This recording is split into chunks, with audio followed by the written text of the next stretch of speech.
இங்கு எதை தேடி வந்தோம் என்று எதுவாக ஆனோம் என்று அறியாதவன் மிருகமாகிறான்.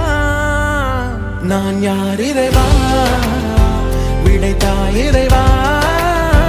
நான் யார் இறைவா, பதில் சொல்ல மண்ணில் வருவாயா. நான் யார் இறைவா, விடைத்தாய் இறைவா.